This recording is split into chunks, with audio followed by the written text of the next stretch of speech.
Hello and welcome to the Ice Guys. This is the show that takes you into the world of the National Hockey League. Every game, every day, from a betting perspective.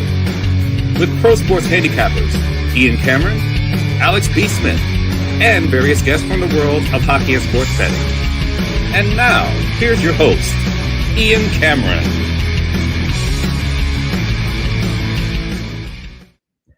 Welcome to the Ice Guys, Thursday, April 30th. Ian Cameron, Alex B. Smith, and upon request, joining us as well here on the Thursday edition of the show, our friend, the Minnesota Wild fan extraordinaire of the Ice Guys family, Terry Edelman, in the house. Now, is Terry Edelman be bouncing around and so excited to ask Ian Cameron a few 30 minutes ago about being on the show today.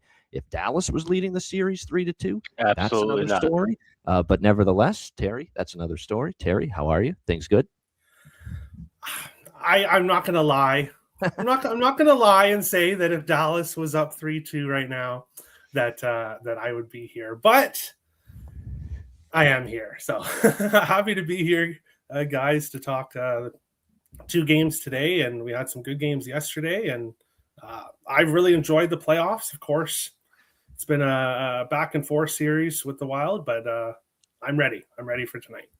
And we'll talk about that game, obviously, in just a bit, but we've got to hold your horses, Terry, just a bit before we get to Stars Wild Game 6 here on the show. But before we get to the recap of last night, just a reminder, again, we've made it known the last couple of days, and we'll just remind everybody, tonight's the night.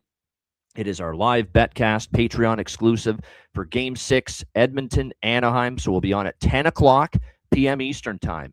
So that's when we're going to start. And obviously, if Dallas, Minnesota is still ongoing at that time, we'll be on for the tail end of that game. And I assume it will be. I don't think it's going to be done by 10 p.m. Eastern Time. I think we'll probably be somewhere in the third period at that point. So we'll get the end of that Stars Wild game on the betcast. And, of course, we'll be with you for the entirety of Oilers Ducks Game 6 tonight.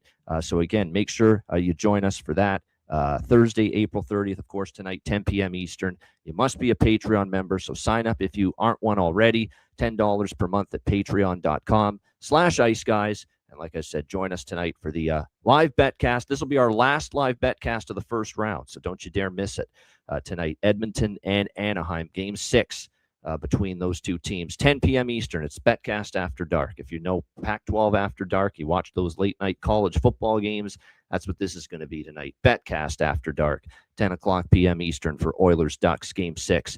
Looking back on last night, we'll start with the first game out of the chute, which was Montreal-Tampa Bay. It was a great hockey. The whole series has been great. I'm going to be sad when this series ends. It's been a great series, back and forth, start to finish, exciting games. Every game has been right down to the wire. We almost had another overtime game, and even the last two that didn't go to overtime after the first 3 did. I mean, you're talking about right down to the wire each and every game. And how about those Montreal Canadiens getting off the mat after a real tough loss in Game 4 at home, bouncing back and defeating the Tampa Bay Lightning on Wednesday night by a score of 3-2. And how about my call? And I know someone on the YouTube video for yesterday's show already commented, but about my inkling and my Kreskin abilities with Brendan Gallagher last night, saying he might get in the lineup and make an impact. And sure enough, he did. The first goal of the game, typical Brendan Gallagher goal. I'd said it yesterday. He's going to go to the paint. He's going to go to the crease. He's going to go to that front of the net, attack the net, attack the crease area, and that's where he scores his goals. And that's exactly how he got that first goal for Montreal last night. One thing that Montreal almost paid the price for, and they did win the game, so it didn't come back to haunt them, but it almost did. You can't give up multiple 2-on-1 rushes in a hockey game. And you saw it, both Tampa Bay goals were off the 2-on-1 rush. Dominic James tied it. Kirby Dach quickly responded. How about the comeback tour for Kirby Dach? People wanted him benched after Game 2. And look at the way he's played ever since. So good for him, bouncing back after a rough Game 2 ending for him where he iced the puck and then he lost coverage on Moser on the overtime goal. And then Jake Gensel, another 2-on-1 goal for Tampa Bay. I mean, both of their goals on odd man rushes. So Montreal probably not happy about allowing those. But Alexander Tessier with the go-ahead goal and the game-winning goal early in the third. And that goal is Exhibit A of why Vasilevsky's had issues in the last few years in the playoffs, and why Tampa Bay as a team has had issues in the past. He's still a very formidable goalie, but he's not at that elite level game to game right now. He's just not. And quite honestly, if you're being truthful about this series, Jakub Dobeš is outplaying him right now in between the pipes. And that you got to have that. When it hits your glove, it can't hit the glove and bounce in like that. You got to have that shot if you're Vasilevsky on Tessier there. And it ended up obviously being the game winner. But credit to Montreal. I thought they played a very sound, steady third period defending that lead and a huge win. And I can only imagine going back to Montreal and the Bell Center to close this series out in Game 6. The roof is going to blow off the place. The crowd's been insane already in Game 3 and Game 4 in this series. Could you imagine now? Chance to close out the series and eliminate the Tampa Bay Lightning, what it would be like to be inside the Bell Center for Game 6. Yeah. But congratulations to the Montreal Canadiens. And what's amazing, Alex, as I turn to you, they haven't even gotten a whole ton of contributions offensively yet in this series from Cole Caulfield and Nick Suzuki in particular. And they're still in a position to close this series out in 6 games. So hell of a lot of credit, Alex, to Montreal. Absolutely. They've played their asses off, especially 3 games in what could be a hostile environment in the playoffs in the old Amalie Arena down there in Tampa. But the Lightning aren't getting the breaks that they normally get either. You know, you look at that sequence, that last 90 seconds with the empty net and the extra attacker. We see Tampa Bay score that goal against many teams over many years. And you could just tell that that momentum and feeling was just not there. And you talk about like Vasilevsky, that's a save that he would normally make in a playoff game in a big spot like that, for it to roll past him and go in the net. Sometimes you just have with these teams, especially these teams who played oodles of big time hockey over the years. They just the breaks aren't there for them. And that's certainly the case with Tampa Bay. That's a game Tampa Bay usually wins over the last several years in the playoffs at home with a chance to take a stranglehold on the lead in the series. And they just didn't have it. Montreal had that energy. Montreal had that pace. Montreal had that killer instinct defensively late to be able to clog up the passing zones and get in those lanes and block shots and get saves from Jakub Dobeš. And now they're going home, as you said, it's going to be a raucous environment to possibly close out this team in Game 6. It's certainly going to be interesting, but I think this is all Montreal momentum at this point.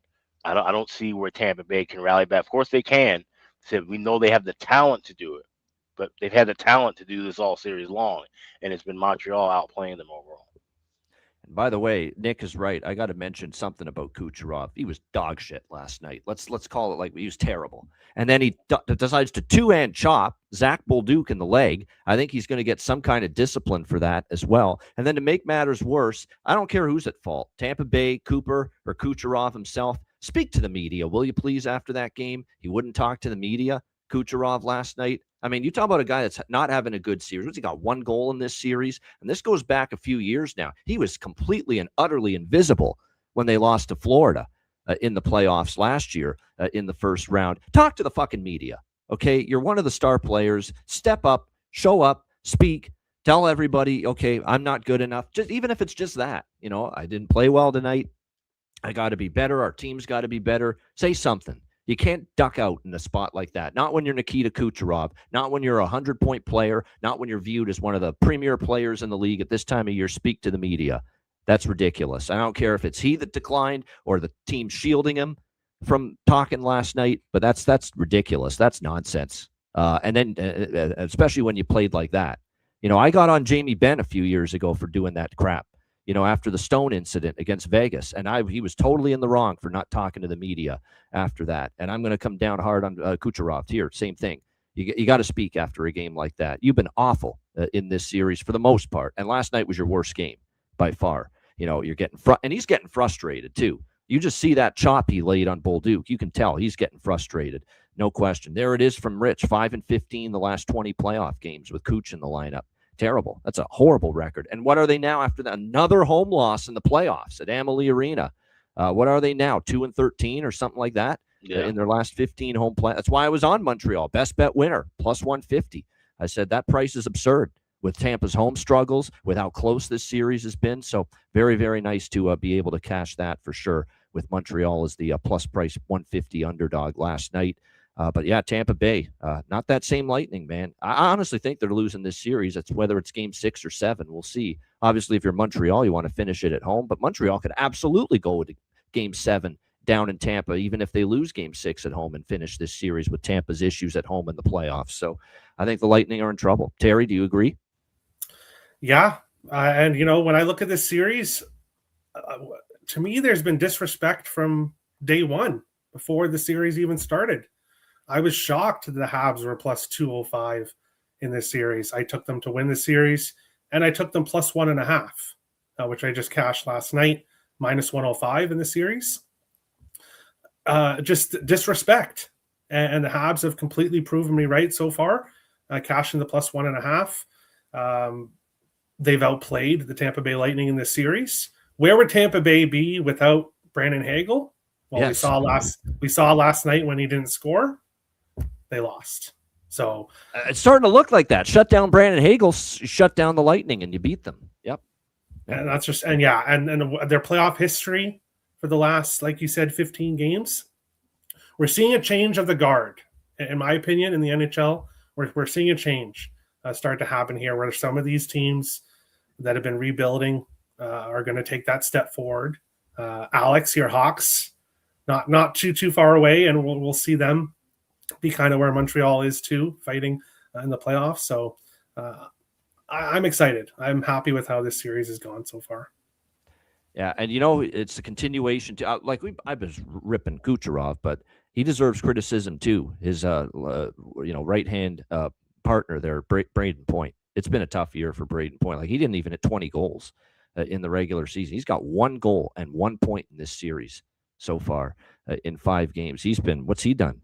You can't find him with a telescope half the time in this year. Braden Point's been one of their best, most counted on players in years past for this Lightning team, especially when they were winning the Stanley Cups back-to-back years. So that's another issue. And to me, it's a big-time positive for Montreal, with Caulfield and Suzuki having a very minimal impact in this series offensively, that they're still up 3-2.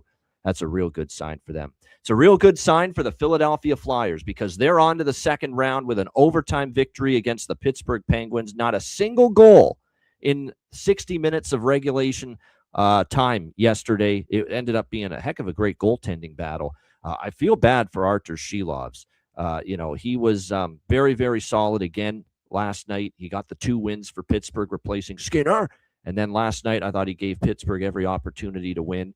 And this is what you get sometimes, especially in an overtime game in the Stanley Cup playoffs. It's an unsung hero that steps to the forefront and gets the big moment. And it was Cam York with that shot from the point. I don't think Shilov saw it.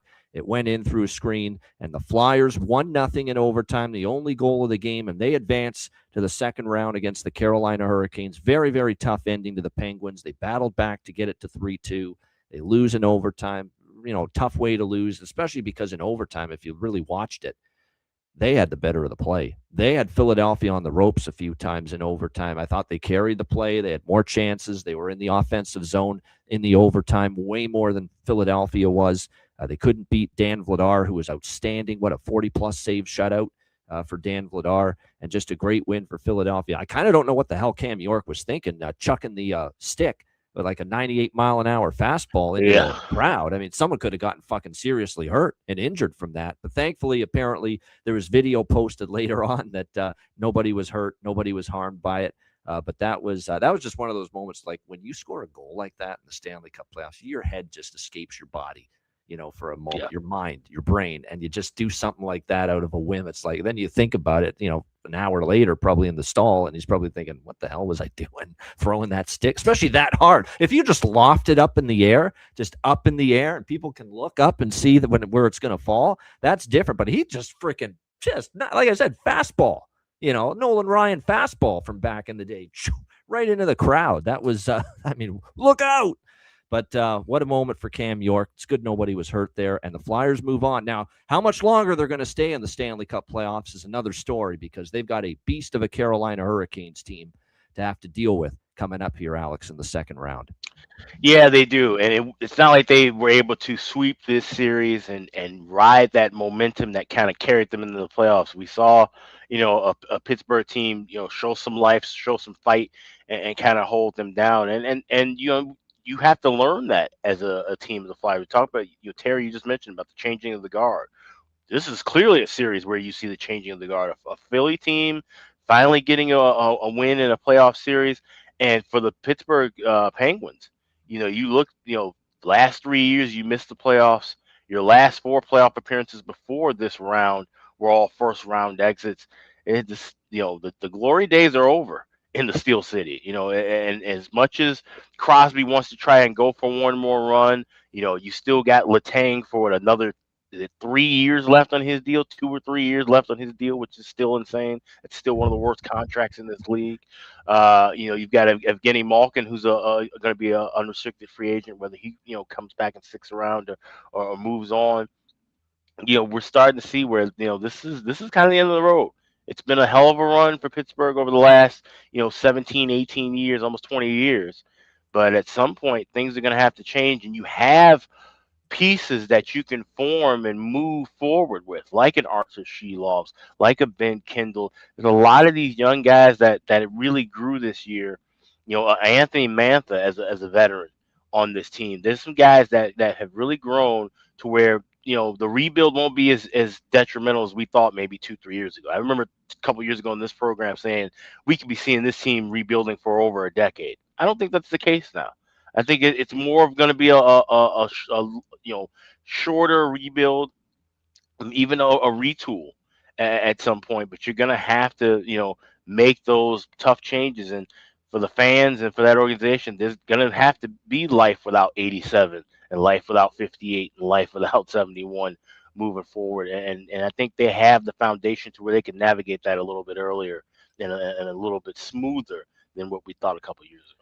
One thing to also factor in, Sidney Crosby's made a career for the most part of avoiding, multiple long extended injury absences. He's done a really nice job in his career, especially since the pandemic season, 69, 82, 82, 80 games. We saw that number drop to 68. He was a little bit banged up coming into the playoffs, and he's only going to get older from here.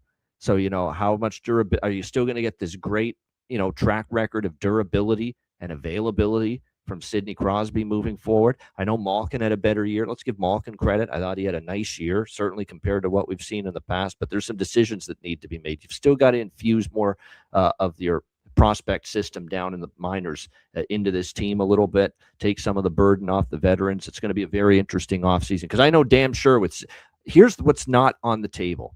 Rebuilding, as long as Sidney Crosby's there, is not on the table for Pitt. I'm convinced of it now. Like, he's always going to want to have a competitive team, a team that's going to have a chance to make the playoffs. It's, it's just the way it is. I don't think they're ever going to, it's either you rebuild and you part with Sidney, or he retires, whatever. Or if he's on the team, though, you're going to try to win.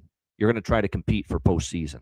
That's just the way it's going to be. I think we've been waiting long enough for the rebuild button with Sidney there, and it's not happening. So it's either Sidney's there and they're going to keep trying to make the playoffs, and if they are going to rebuild, it's going to have to be after Sidney Crosby's gone, or if they trade him somewhere else. That's, I think, where we're at. And here's the plus: if you're Pittsburgh, if you're Dubas and that front office, unlike Chicago with Kane and Taves, unlike Washington right now with Ovechkin, you actually have a chance to trade your centerpiece and still get back a quality return, because he's still playing at a high level. Said he was leading the team in the points in the playoffs, still one of your best scorers throughout the regular season. You're in a spot that very few teams have been in for the last 20 years, where their superstars on the decline at the end of his career, and you can actually still get something for him. Like I said, your fan base may not like it. You're going to have people angry, but tough shit. This is the way the business runs. And the fact that you have that opportunity, if you're Pittsburgh, you really have to possibly think about taking that, not just letting him walk and lose out on getting anything back for such a talented player. Yeah, 5 points, I know only the one goal, but 5 points in 6 games for Sidney Crosby in this series. It tells you he can still contribute, and he's still obviously one of the more important, still one of the better players one of the best players on this Pittsburgh team. There's no question. The deal only happens if he wants out. That's right. If Sidney wants out, they're not forcing him out. Of course. That's exactly what Jonathan nailed. But my point is, have that serious conversation. Let's not be like, like we've done for the last few years, talk about, he could go to Montreal, he can go to Colorado, go all these places, and we know that there's no fucking conversation happening. That's the difference. The conversation needs to happen between player and between group, and say, hey, let's sit down and be serious about this. And Crosby's strikes me as the kind of player, like I said, he wants to be competitive throughout his career, and the love that he has for Pittsburgh, the love that he has for this franchise, you'd be doing them a favor one last time. In your 20 plus years, you've done nothing but help that organization out and make them one of the crown jewels of the league, and certainly of that city. Help them out one more time. You get to go somewhere else and play competitive hockey, and they get to get the rebuild so that it won't be a 10-year, 15-year rebuild. They'll be competitive again in 5 or 6 years. Yeah, don't say that stuff in the chat, Robert. Crosby to Minnesota. You get Terry bouncing around the walls there of the plate of where he's sitting right now. So we can't have that. Terry, your thoughts on this? How did this series? What did you bet in this series? How did it go for you? Yeah, I backed the Flyers a couple times in the series, and they won, and I backed them a couple times and they lost. So I pretty much finished even in this series, but this was one where I had no idea going into this series. This was the one series where I just had no inkling on who was going to win. I couldn't get a good feel for it. Yeah, not a great betting series for me, but not an awful one either. When it comes to the Crosby stuff, I agree with everything Alex just said. He would get to choose where he's not going to Minnesota. Of course, I would love for Minnesota needs a number one center. I would love. Now, he does have a relationship with Bill Guerin, so I should maybe never say never. Terry's diluted in some ways, but not that far. The Minnesota Wild, yeah. At least Bill Guerin and him have a relationship, so there's a possibility. But I think Pittsburgh fans that don't want to see him move on, like Alex said, the Pittsburgh Penguins are going to try to do a retool, but it's incredibly difficult to do a retool in this league and not be mediocre. Look at the Wild. They haven't done a full-on rebuild ever. And look where they've been, right? So they haven't truly bottomed out in their history. That's absolutely true. Yeah. So I know Pittsburgh fans might not want it, but trust me. Look at the San Jose Sharks right now. No. Yeah, they've been through some tough years, but look what they have right now and going forward. So and Anaheim too. Yep. Buffalo. Yep. Yeah, exactly. You don't want to be Buffalo. Yeah. Basically. So of course that'll be up to Crosby, but I would like to see him. I know Leafs fans might hate me saying this, but I'd like to see him in Montreal. If Crosby looks at this Montreal series against Tampa Bay, whatever they do going forward, you have to think adding Crosby to that Montreal lineup, like that would be really nice to see. So we'll see what happens. Yeah, I think at this point now, because we've been waiting and waiting and waiting, is he going to get moved? Is he going to get traded? Is he going to ask out? First of all, I don't think he's getting traded, and I don't think he's at the point where he wants to ask out. I think he was very hell-bent on finishing his career as a Pittsburgh Penguin, a Penguin lifer like Anze Kopitar was for the Los Angeles Kings. So we'll see how that goes. We wrapped up the night with Vegas, Utah, and I had Utah plus 140. Oh, so close, man. They're up 4-3 late in the third. Vegas ties it. They win it in overtime. But the theme of the night is Pavel Dorofeyev transforming into Pavel Skorofeyev again for the Vegas Golden Knights when they needed him the most. He had kind of a quiet series until Game 4, and suddenly in Game 4, he's on the top line in the number one power play unit, and he ends up getting the first goal of the game, and he almost wins it in overtime there. And in this game, even though I think he was dropped down to the third line, he was still on the number one power play unit. What a game he ended up having. A hat trick. And the hat trick goal, and we bet the live hat trick. We posted it on Twitter at plus 600. For the hat trick goal to come as the game tying goal in a pivotal game of the series like this in the final minute of the third period, it doesn't get much better than that. It was a great game, back and forth. Hart and Vejmelka, both had moments where they looked awesome, Hart and Vejmelka, and both had moments where it's like, geez, you let that one in? It was kind of one of those games for both of the goalies. We went into overtime, nothing in the first overtime. Oh, he was back on the top line last night. Okay, so no wonder then he had the hat trick. So they did not make any changes. They did keep him up on the top line. Dorofeyev last night had the hat trick. It was a great performance. And like I said, he went over his shot prop, which we talked about too. We figured he's going to shoot the puck more now with the bigger ice time and power play one in the top line. And then Brett Ouden, another great call where we said Brett Ouden starting to heat up for Vegas. Don't lose sleep on him. And it was just an absolutely outstanding play. You got to give Marner credit. He had a nice assist on the Brett Houghton goal, and he rips it past Vemelka. That was a atrocious power play from the beginning, Utah, in that double overtime. And you could just sense, oh, boy, this power play is so bad, Vegas might score shorthanded on it. And that's exactly what happened. Brett Houghton, shorthanded goal, double overtime to give Vegas a 5-4 win and give them a chance to wrap up the series back in Salt Lake City for Game 6. Now, it won't be easy. That Utah crowd has been great. That Utah team is certainly formidable. They have been in this series. They could have easily won that game last night before giving up the tying goal late. But we had the over by factor. We did lose Utah. It ended up being a good enough game. And, of course, we ended up having another bargain bin from this game. Lawson Krause. We warned you guys. He didn't score last game, but he had a bunch of chances. Watch it go in for him here in Game 5, and it did. So Lawson Krause plus 330, cash a bargain bin special for us in this game. The Vegas game-winning goal call by Gosher was great on the Vegas broadcast, and Alex Faust on TNT was so good for this game last night. He's getting better and better. He's terrific. He's rising up the ranks for me, but it was a great game. Excellent back-and-forth series from start to finish, and Vegas goes up 3-2. One thing I will caution before I get Alex's thoughts on this game, if Vegas survives Utah, and let's just say Anaheim fends off Edmonton, and it's a Vegas-Anaheim second round, Vegas has got issues giving up odd man rushes. The transition game of the Utah Mammoth is killing Vegas in this series. Even though Vegas is up 3-2, Utah has destroyed this team in transition offense.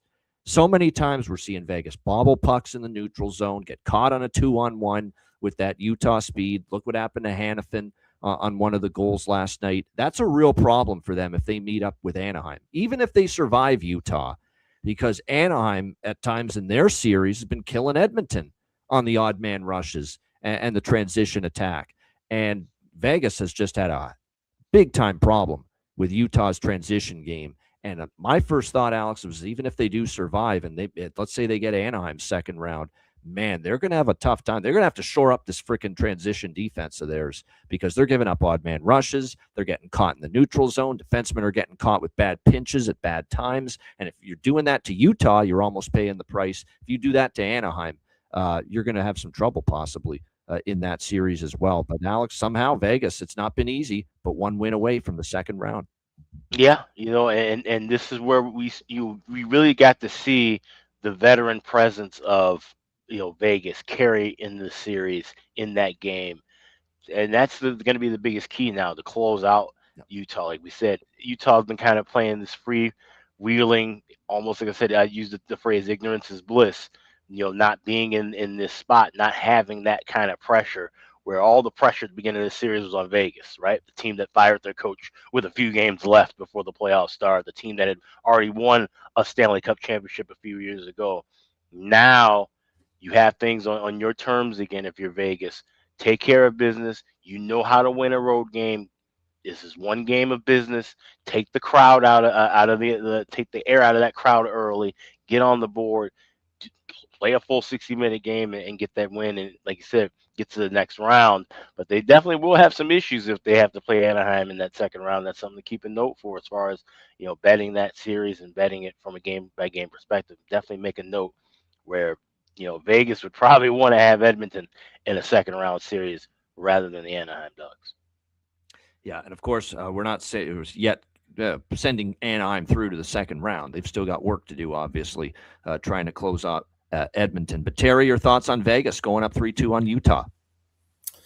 Yeah, I had Lawson Krause for a point, so I was happy, like you were, Ian, that he scored there. And I was on I was on Utah as well. I've really liked what I've seen from Utah in this playoff series. I just feel like they've just been on the other side of some lucky bounces. They could easily have already won this series. But the puck's gone the other way. So I think that they're probably going to Vegas is probably going to move on here in this series. But I think Utah, another team, like I was saying, changing of the guard, a bright future, still have some things that they need to fix with the roster, but they've got some good young guys coming as well. So yeah, watch out. Utah, this isn't going to be their first and only trip to the playoffs. We'll be seeing them for a while going forward. Yep. All right. Yeah, no doubt. All right, let's get into tonight's two games. We're looking forward to them both. They're great games. They've been great series. So why not give us two more great games? We'll begin with the Dallas Stars and Minnesota Wild. The Minnesota Wild, there is no question, and Terry will reiterate, this is their biggest game in over a decade. There's not even a question about it. A chance to get past the first round for the first time since 2015 when they beat the St. Louis Blues in 6 games that year in the playoffs. The last time we've talked about the Wild in the second round, 11 years ago, 2015. They have a chance to change that tonight as they look to close out the Dallas Stars. Minnesota minus 125, home favorites, 5.5 the total. Look, Minnesota, here's where I'm at with this series. I feel that they've been the better team for the larger part of the series. They dominated game 1, even in game 2 when Dallas responded and tied it. That was not an easy runaway for Dallas. They still had to work for Dallas. Yeah, Minnesota still had to work for those games. Obviously, game 3 and game 4, we ended up seeing Dallas win game 3. But, it was a grind for them to do it. And then, of course, there was a back and forth game 4. Dallas scored first, but Minnesota ended up winning in overtime with the Boldy goal in front of the net to tie it up. And then I thought in game 5, Minnesota was the better team. And at 5-on-5 even strength, that's where this series is getting away from the Dallas Stars. They finally got a 5-on-5 even strength goal with Jason Robertson, obviously in the last game. But right now, Minnesota looks like the better team. And I think Dallas has some injuries that are concerning. I'm sure Minnesota's banged up too. Don't get me wrong. Brodin's going to be out tonight too. But it's a combination of there's guys ailing.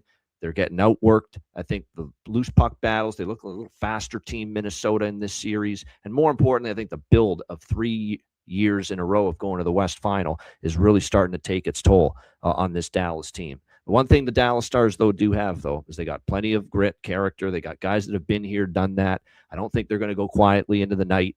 I do think we've seen them at times in this series have pretty good starts, especially when they're off a subpar game. We've seen it before.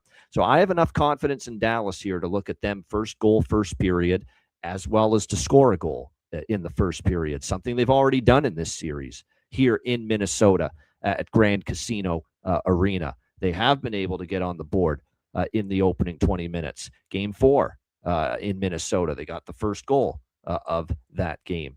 And also game 3 when they went up 2-0 in the first period in Minnesota with Rantanen and Robertson scoring the first 2 goals of that game.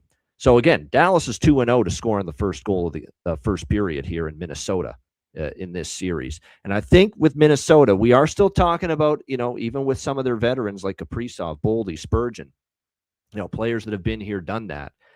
This is bigger pressure now. You got the home crowd. Place will be going bonkers, you would think. You'd like to hope it will be for this chance to close out the series. That's big pressure now. You have a chance to do something this team hasn't done in 11 years. Are you a little tight out of the gate, or are you to come out storming and you grab and you seize this opportunity? Because let's be honest. Let's call it like we see it. Throw all 4 of these franchises in this city in the same boat. Twins, Wild, Timberwolves, Vikings. Name me the times in the last 30 years since I've been living and breathing that they've seized the moment, seized the opportunity to do the job, get it done in a big spot, especially at home. I mean, it's been one epic fail, epic collapse, epic disappointment after another since Kirby Puckett and Tom Kelly in 1991 with the Minnesota Twins. That's how far back I'm going with that. Now, the last time we had big-time clutch, get it done in the clutch success. Maybe you can sprinkle in a couple moments here and there. Timberwolves have been pretty good the last couple years in the playoffs. They've won some games, won a series or 2. We got the Minneapolis Miracle with Diggs and Keenum a few years ago with the Minnesota Vikings in a big playoff game, and then they turned around and they got absolutely destroyed the very next week by the Eagles, I think it was, in that NFC Championship game. I mean, you just had so much sorrow, so much disappointment, so much, disappointment for Minnesota sports. That's what the Wild, it's not just winning a series and ending your own franchise's woes in the last 11 years. It's a whole freaking city and 4 collective pro sports franchises that have struggled in these moments, struggled in these spots. That's what's on the minds a little bit. You got to think of some of these players tonight. But I will say this, they've been the better team as this series has gone on. I think Dallas is running out of gas. So I'm going to be on Dallas, so only early. Okay, just first goal, first period, and to score in the first. If they do get the first goal, Dallas, I will take Minnesota live for something, because we've seen a pattern here with Dallas where they get up in Minnesota and it becomes still a struggle for them. Now, game 3 they hung on and won, but they also scored first in game 4 in Minnesota, and Minnesota came back and won in overtime. And we have seen in these games, the longer they go, Minnesota's look, I don't know, just a step ahead of Dallas the longer the games have gone. Now, Dallas is putting the lines in a blender. Glenn Gullitson is shaking things up for this game tonight. And not as far as the total, I could only look over 5.5. I mean, these games just somehow, some way in this series, for the most part, they get to 6 goals. You know, game 4, we saw 6. Game 5, we saw 6. We saw only 5 in game 4, but we saw 7, 6, and 7 the 3 games before that. So you're talking about, so far, 4 of the 5 games in this series have gone to at least 6 goals. So at 5.5, the only thing I could entertain with the total is the over. And then as far as props, here's your must-bet props tonight. Anything and everything Boldy. You know, he's gone over his shots on goal 7 straight going back to the regular season, all 5 games in this series. That's something you got to look at. And yeah, the juice has been shifted a little bit, but you're still getting over 3.5 shots on Boldy at a reasonable price. Eriksson X, same thing. You know, he's gone over 3.5 shots in every game of this series, 6 straight going back to the regular season. Jason Robertson's gone over 3.5 shots in every game in this series. So those are all things you got to probably look at here as far as shots on goal. Obviously, goal prop, especially with any of those players, is worth a look. Robertson scored in every game in this series. Boldy's heating up. He probably finds the back of the net. I think you have to take a shot with Miro again. Miro Heiskanen's now lit the lamp in back-to-back games, and Alex had him 2 games ago in Minnesota for a bargain bin special, and he's been shooting that puck a lot more. So Miro Heiskanen, and I'm going to go with my Brendan Gallagher special of the night from a prop standpoint, Alex, and everyone will like this. I said Brendan Gallagher in the lineup, trying to get a jolt, a spark for his team. What happens? He scores the first goal for Montreal. Maybe that's Michael Bunting tonight for Dallas, because they're putting Michael Bunting into the lineup for the first time in this series. He'll be on the 3rd line tonight, it looks like, alongside Justin Ritskovian, putting on the Ritz, and the captain, Jamie Benn. He hasn't played yet in this series. It's uncanny how often I've seen this. Just put in the lineup and right away makes an impact. He didn't score last night, but it happened with Mishkov for Philadelphia, too. I thought he played a much better. He got an assist in the game-winning goal. Huh? Mm-hmm. Assist on the game-winning goal. There's something about you put live legs, fresh legs into the lineup late in the playoff series, a player that's motivated, chomping at the bit. I haven't played yet in this series. I want to get in there, and I want to make something happen for my team. We saw Mishkov come into the lineup, get an assist on the GWG. We saw Brendan Gallagher come into the lineup for Montreal, score the first goal. Give me Michael Bunting, goal prop here tonight for the Dallas Stars. Into the lineup. I wouldn't be totally shocked if he makes an impact here. Alex, we'll start with you. Game 6, Dallas, Minnesota. Yeah, it's funny. I made that circle as well on Michael Bunting once I saw that he was going to be in the lineup, plus 575. Anytime goal scorer is the price that I saw this morning. So that's something I did jump in on. But this is, like I said, this is a huge spot for Minnesota. First time in 11 years where you have a chance, you have everything on your side and everything to be able to move forward. You're at home. You have a 3-2 lead against a team that looks just flat, dead gas from top to bottom, a team that has not been able to seize and string together big-time moments throughout this series in the Dallas Stars. Like I said, if it wasn't for their power play, prowess and a couple of lucky bounces, the series could have possibly been over already in favor of Minnesota. You're going to have a crowd that's going to be jam-packed, but I said this to Terry this morning, you got to be loose. You know, we talked about this with Dallas in game 1, how that whole crowd came. I said everybody in green and black was absolutely flat. We saw that in game 5 as well. If you're wearing green and red and white, or green and yellow and white in that building tonight, you got to be loose, because you can't be tight. You can't sit on your hands if you're the fans. You damn sure can't sit on your hands if you're this team, and you can't, deal with the noise. You can't deal with the fact that, like you said, it's been year after year of disappointment. You have to take all that noise and chatter out once the puck drops and the game starts, and you have to focus on the fact that you've dominated this team in Dallas. for the majority of this series. You got to have the momentum on your side right away. They got to get on the board first, in my opinion, if they're going to win this game. If it is Dallas getting on the board first, then that's when you start to have that doubt creep in. That's when guys start cripping their sticks a little tighter. That's when that crowd starts to get, oh, here we fucking go again. And that's when things can get a little disorienting. So the key for the Wild is to jump on them early. They have to play this first period like it's a third period, in my opinion. And, we have to see kind of almost what you saw out of Edmonton a couple of nights ago, where they realized, hey, if we don't get this first period rocking and rolling, this series could be over. That's the way Minnesota has to jump out and play this game. Now, if you're Dallas, you take this as a business trip. You take the air out of that crowd. You create and instill that doubt in that building. Instill that doubt.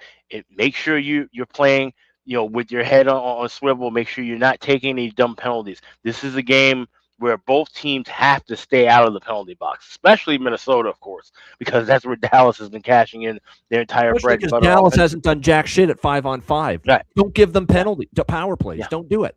You're just killing yourself if you do that. But you also can't get into a point either where you get so revved up and say, wow, we have this opportunity to crush this team that has given us fits over the last few years, do it in front of our home fans, and then all of a sudden now you're hitting guys a little harder. You're throwing those extra elbows. You're getting caught up in spots. You're getting caught up in between whistles, and all of a sudden now you're taking dumb penalties. That's the biggest thing that Minnesota has to avoid. But same for Dallas as well. This has to be played in a tight way. I don't expect a whole lot of scoring. Like I said, Michael Bunting's the only scoring prop that I have. This would not shock me at all if this is a low and slow contest. I do not have a full game over. I don't have the first period over. Slight lean to the second period. Both teams to score. I'm seeing plus 158 pregame with that, so I might grab a little piece of that. I could see where the second period will be when the offense kind of wakes up. But like I said, it's going to be a back and forth battle. These teams know what's at stake. And for Minnesota, like I said, you have to seize this moment now, because the last thing you want is to give Dallas enough air to where they go home game 7, a Saturday night, more likely a primetime start, and give them one game to finish you off. You have to seize this moment now. If you're going to have a killer instinct, if this is the different team that you, Terry, have told all of us, that other people in this town have told me all season long, if this is really some different shit, then you got to step up and bring it. And they got to bring it right away early. Should be interesting. A couple more props, and I'll throw it to Terry. Heiskanen's on a point streak. Zuccarello, look at the impact he made right away, getting back the other game. I think his point prop, obviously, I think that's worth a look. Keep in mind, he has gotten a point, Zuccarello, 3 straight games that he's played in a row. Heiskanen's on a 5-game point streak as well. Hartman might be worth a look. He's registered points in back-to-back games. And we talked about it with Terry before the show. He expects Quinn Hughes and Brock Faber to be playing a ton tonight. John Hines is going to let the horses out of the barn. This is a game to close out a series. You've got no Jonas Brodin tonight for this game either on the blue line. Let them go 25 to 30 minutes tonight, Hughes and Faber. And with that in mind, Faber point. I know he hasn't gotten a point in every game in this series, but 3 of the last 5 games in this series, he has gotten a point. And with all the minutes he's going to be on the ice, there's going to be chances for him to get involved in the offense here for the Minnesota Wild. So the Faber point makes a lot of sense to me. Terry, what do you think? Go after it. What do you have here? I don't even know where to start. After hearing you two break it down. I guess I'll start with, I completely agree. The things I agree with. This is the biggest game for this franchise in over 10 years.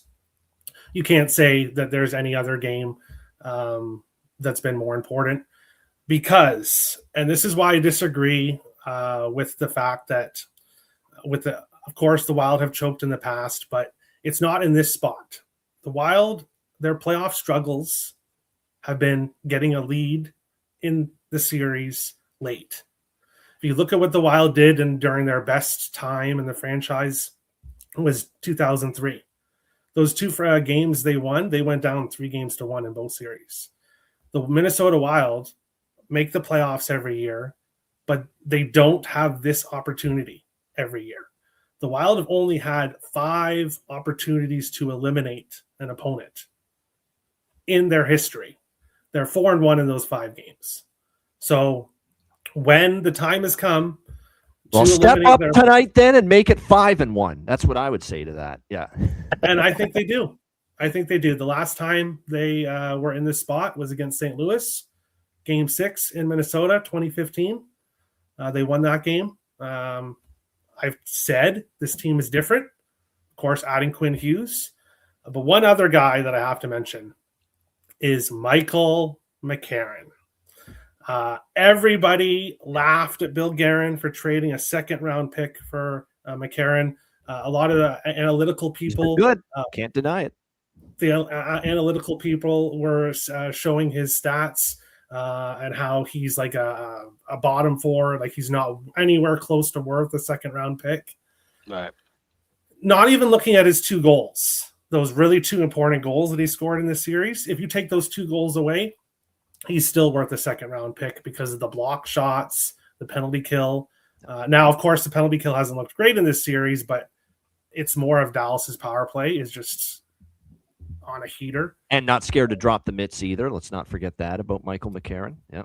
Yeah. So you look at that, a deadline acquisition, and then you look at Tyler Myers, who unfortunately will not be playing in this game. I'm a little bit sad that he's not going to be playing in this game because he's one of the reasons why the Wild won in the last one. So. Just when I was praising him before, you're right. He had a bad Game 5, Tyler Myers, 100%, real bad, in fact. So just when I'm starting, so I'm a little disappointed. To play a little bit better than he did in Vancouver, and then he has a big fat lay of an egg there in Game 5. He was bad in that game. He was Myers. Yeah. Yeah. So a little disappointed he's not in the lineup tonight, but when all is said and done, of course I'm a Minnesota fan. Of course, but I've not bet the Wild to win in the series.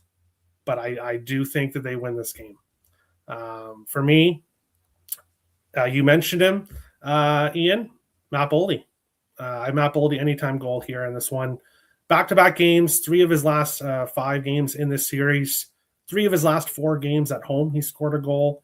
And his shots on goal, he's averaging 5.28 shots on goal in his last 7 games, which was the last time he faced Dallas in the regular season.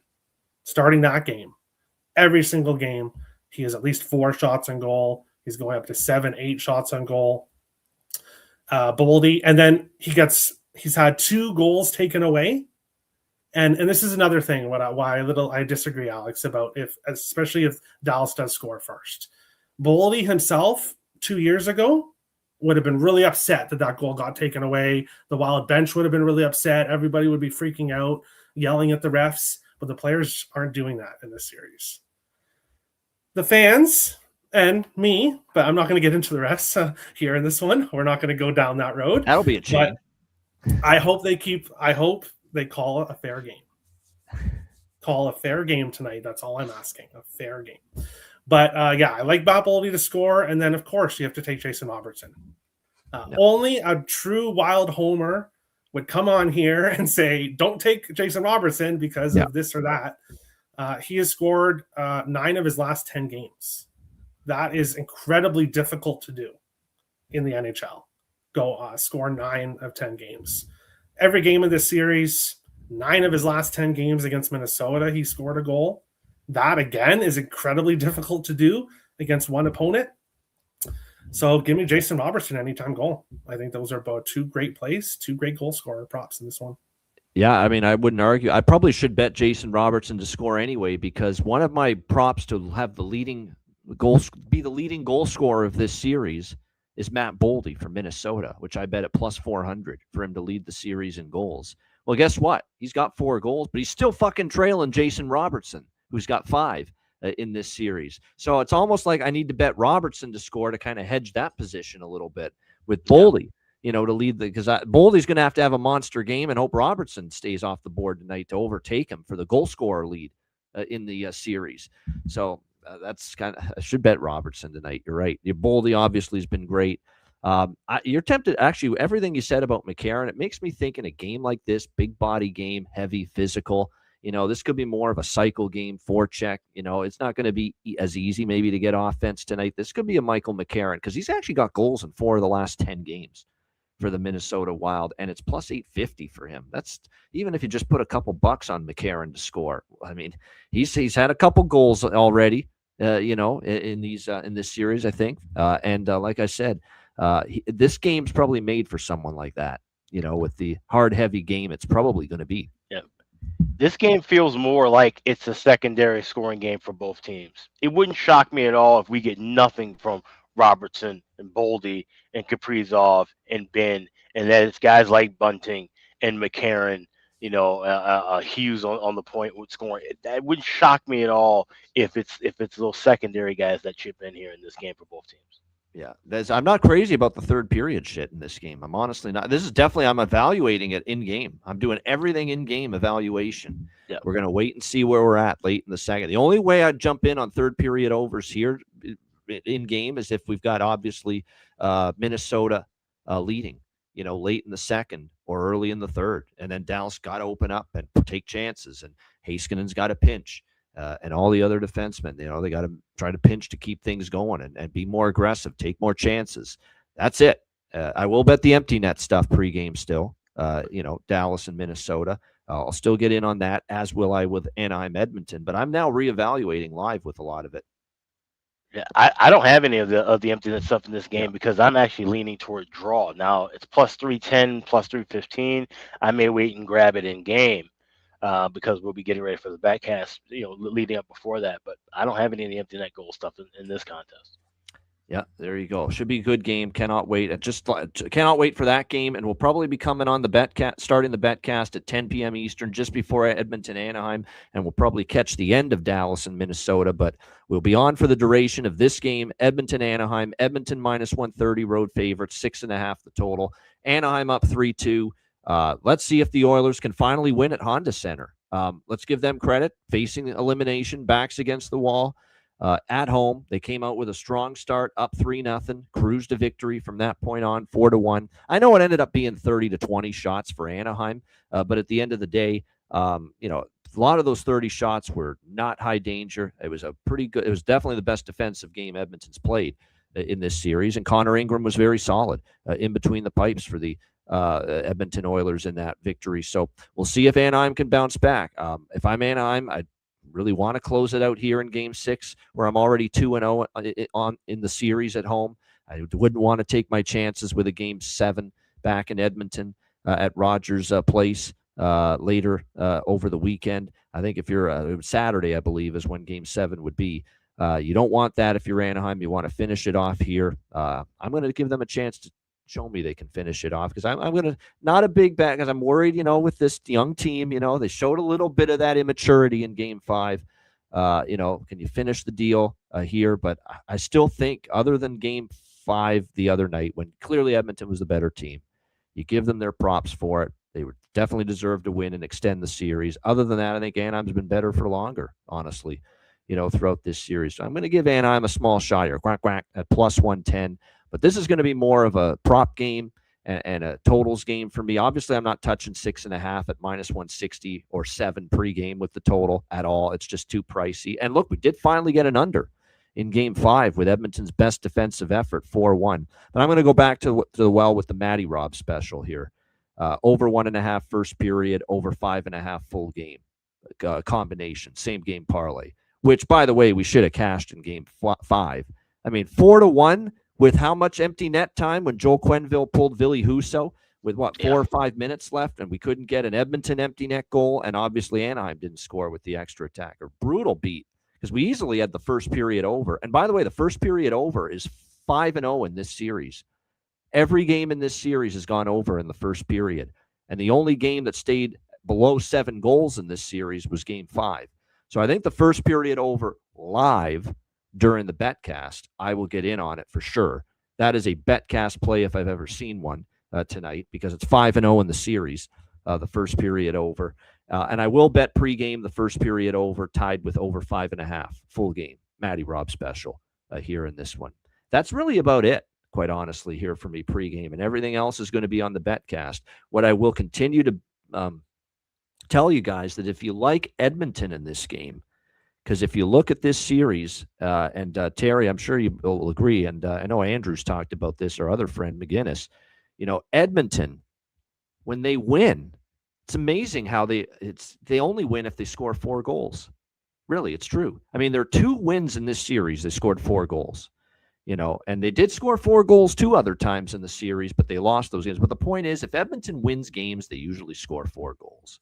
So if you like the Oilers tonight to extend this series to Game 7, don't lay minus 130 with the Edmonton Oilers on the road. Take Edmonton team total over 3.5. You'll at least get a little better price on that. Minus 115 with the Edmonton team total over 3.5. Because chances are, if they're going to win this game, they're going to score 4 goals. We are going to see Lukas Dostal, obviously, back in net here for Anaheim tonight. And, of course, Edmonton's going to stick with Ingram after the victory in Game 5. I'm interested to see Dostal respond. That was not on him. I don't think it was his fault, the 3-0 deficit. It was Coach Q just saying, we need a spark. We've had a terrible start.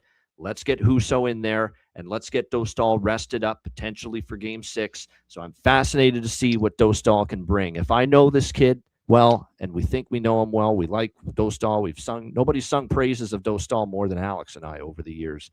If we think this kid's the real deal, and we think we do, he's going to bounce back from getting the hook, and he's going to play a heck of a game tonight. We'll see for Anaheim if he does indeed do just that. Alex, what do you think here? Game 6, Edmonton, Anaheim.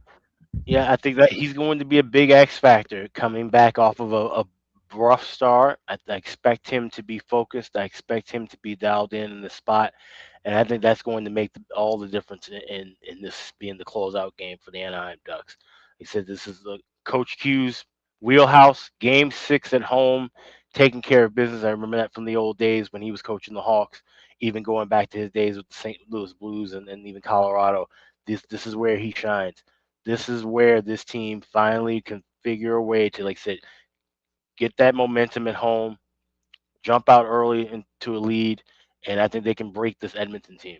Like I said, we've seen McDavid and Draisaitl.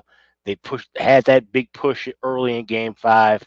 I think that was really kind of like their, almost last gasp kind of effort, because it wasn't like they were just completely all over Anaheim the rest of that game. Anaheim had chances in the last 2 periods. 23-8 shots, I think, the last 2 periods for Anaheim. Yeah.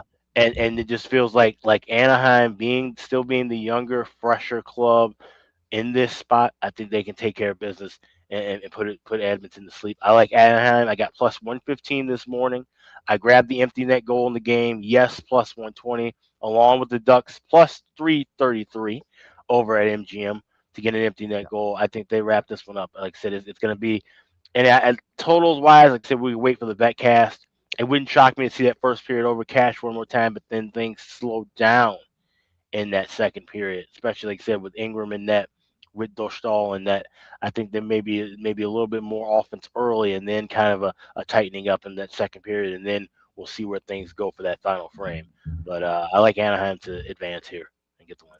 Yeah, and that's why watching the game is no substitute. Is basically, if you read the box score, that's no substitute for watching the game. If you look at Edmonton in that win in Game 5, you're going to see Anaheim still had a 30-20 shots edge, and you'll say, well, Edmonton won, but they clearly got outplayed, got outshot. Those 30 shots, most of them, 98% of them were low danger, low risk chances. It wasn't a night where Connor Ingram was peppered with high danger, high quality chances throughout that game. That was indeed, finally, a very solid, very sturdy, very sound defensive effort from Edmonton. Great. Show me you can do it tonight on the road. And that building's been on fire in this series at Honda Center. I've been impressed with how loud the Ducks fans have had it. And now Q is going to have last line change at his disposal to get the matchups he wants. Let's see if they can bottle that up, what they did in Game 5, and do it tonight with an ailing team. Let's not forget, all 3 centers are banged up. McDavid, Draisaitl, and Trooper Dickinson.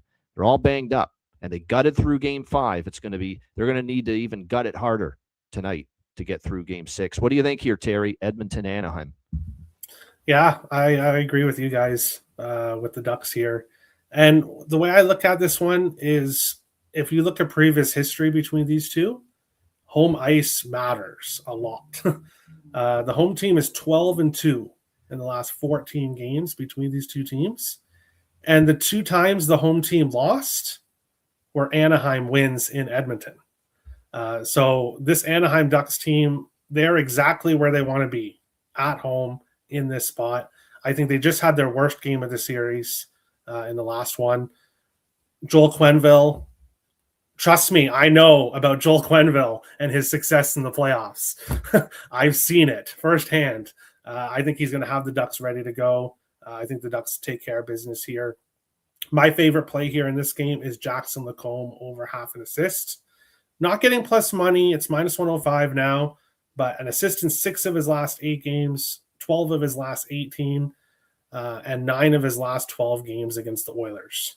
Lacombe has really enjoyed facing the Oilers, and for the last 5 home games against the Oilers, he has an assist. I like him to have a big game here. Give me Jackson Lacombe over half an assist here in this one.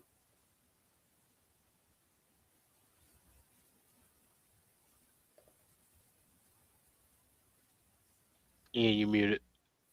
Oh, sorry about that. There we go. Yeah, no issues with that. We've talked about Kookie, Lemmy Lacombe, Jackson Lacombe quite a bit. He's had a great series. Leo Carlson's gone over 3.5 shots on goal 4 straight games. Killorn over 1.5 shots 4 straight games. Granlund and Carlson for Anaheim. John Carlson have gone over 1.5 shots in 3 straight games. Roslovic over 1.5 shots in 2 straight games. We got 4-game point streaks for Killorn and Nugent Hopkins that are a cheap enough price where you could bet those.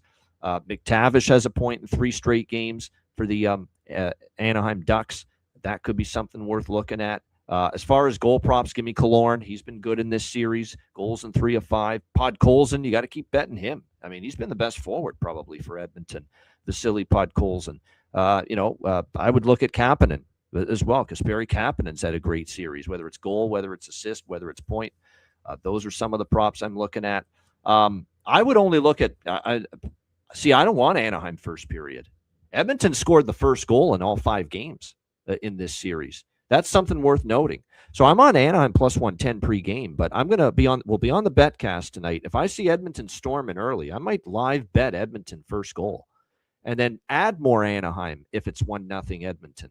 That's kind of my thought process, because it's hard to, sometimes the trend is your friend and you don't want to go against it. And it's 5 straight games in this series. All 5 games, Edmonton has scored the first goal. So, it's one of these deals where, I'm on Anaheim a little bit pregame, but I'll add more if Edmonton scores first. And by the way, and that includes the 2 games Anaheim won in Anaheim, where Edmonton scored first, but Anaheim still won the hockey game. So keep that in mind. But I'm looking forward to this. I'm looking forward to both games. It should be an awesome night of elimination Game 6 hockey here tonight. Shout out to everyone in the chat. Hit the like button. Check out, of course, wizardsportspicks.com, NHL playoffs, NBA playoffs, MLB, and more on a daily basis. And, of course, patreon.com/iceguys, $10 per month. Live betcast tonight. We'll be on the air right at 10 p.m. Eastern. We'll catch the end of the 3rd period with Dallas, Minnesota.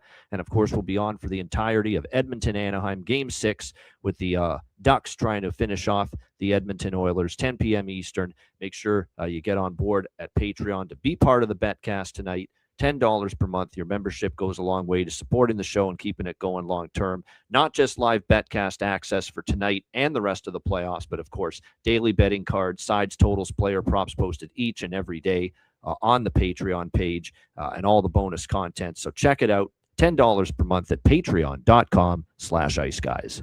And also check out the Ice Guys store at iceguys.myspreadshop.com. The sale has ended, but it's still a great time to grab some of the wonderful items we have at the store. We've got caps, we've got t-shirts, we've got mugs, we've got hoodies, we've got jackets, all kinds of wonderful items for you to pick up right now. That's over at the Ice Guys store. That's iceguys.myspreadshop.com. All right, bargain bin special of the night and best bets coming up right after we hear from our great Ice Guy sponsors.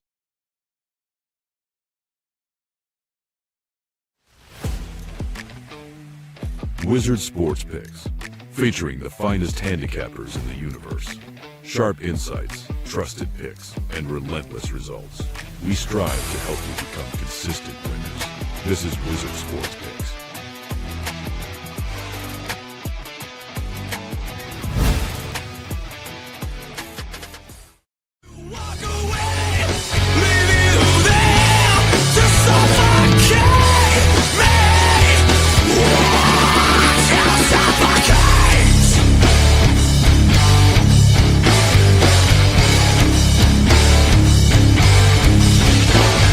Please for yourself with my love is no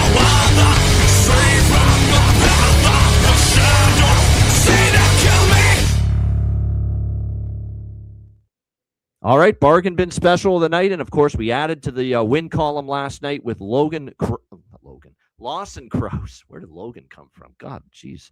Lawson Krause for the Utah Mammoth, plus 330 for bargain bin special. See if we can add to it for the 2 games here for this Thursday night. Alex, we'll start with you, bargain bin special of the night.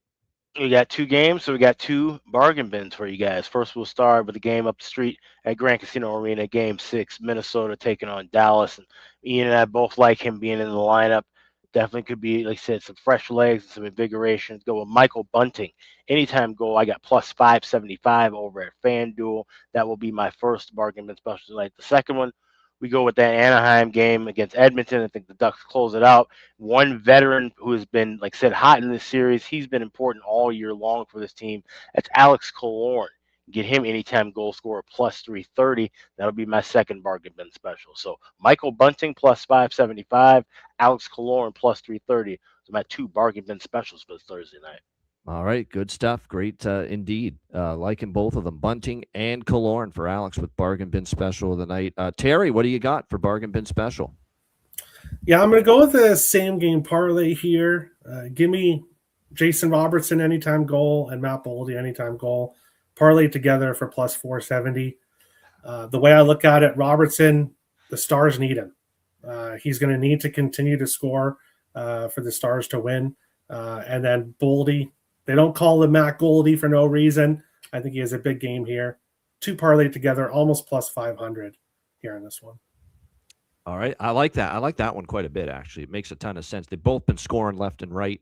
You would expect both have a chance to make an impact or could go a long way to their teams winning tonight. So Jason Robertson, Matt Boldy, goal parlay north of plus 400 for Terry Edelman with his bargain bin special of the night. My bargain bin special it's been a while since this has happened. We've got a dual bargain bin special on the show because one of mine is also Michael Bunting for the Dallas Stars. This one just stuck out to me, and I'm actually mad I didn't use Gallagher because I was feeling it with him maybe not quite as much, but we know Bunting's got ability to finish, and plus 575 at FanDuel looks like the best price out there right now for Michael Bunting as far as Dallas to get on the board. So Michael Bunting, Dallas, plus 575 for my first bargain bin special of the night, and my second bargain bin special of the night.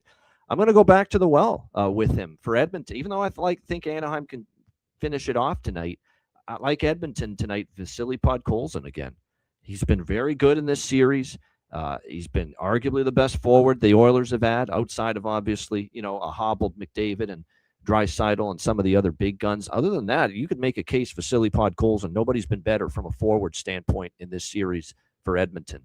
So Vasily Podkolzin plus 340, best price available. We'll go with Vasily Podkolzin for Edmonton plus 340, along with Michael Bunting for Dallas plus 575 for my 2 bargain bin specials for this Thursday night. All right, best bets. Alex, what do you got for best bet? Yeah, let's go with that Dallas-Minnesota game, and I'm liking the second period, both teams to score plus 158. It's going to be interesting to see how the pace and momentum goes for this first 20 minutes of play, but I definitely believe we will see goals from each team within that second frame. So give me Stars Wild. Second period, both teams score plus 158 at FanDuel as my best bet for tonight. All right, Terry, best bet. The last game we just talked about, Jackson Lacombe, over half an assist. I like the Ducks here in this game. If they're going to win this one, I like Lacombe to have a big game. So give me his assist prop at minus 105. Best bet. Don't make me regret this, Anaheim. You've been my team all year. Quack, quack, quack, quack. They're going to quackity-quack to the second round tonight. Anaheim Ducks, plus 110. Best bet here for tonight. All right, shout out to everyone in the chat. Hit the like button. We appreciate it very much. Looking forward to the live betcast tonight, 10 p.m. Eastern time. Again, live betcast, Game 6, Oilers Ducks. Cannot wait. Excited about it. And we'll be on for the tail end of Stars Wild too. So make sure you get on board. $10 per month, patreon.com/Ice Guys. There we go. Let the smack talking begin. In this case, flaunting the old logo on the front of the jersey. Great stuff from Alex and from Terry. Great show. A reminder, the Ice Guys is live 7 days a week, Monday to Friday, 2 p.m. Eastern, Saturday, Sunday, noon Eastern. If you can't watch the show live, download the Ice Guys podcast in audio form on all major podcast platforms, Google Podcasts, Apple Podcasts, Spotify, Stitcher, iHeartRadio, Amazon Music, and more. Download the Ice Guys podcast when you can't watch the show live. For Alex B. Smith and Terry Edelman, I'm Ian Cameron. Have a great Thursday night. Enjoy the games and good luck. See you for the Betcast, Patreon only, 10 p.m. Eastern, and back for the Friday show, 2 p.m. Eastern tomorrow for another edition of the Ice Guys.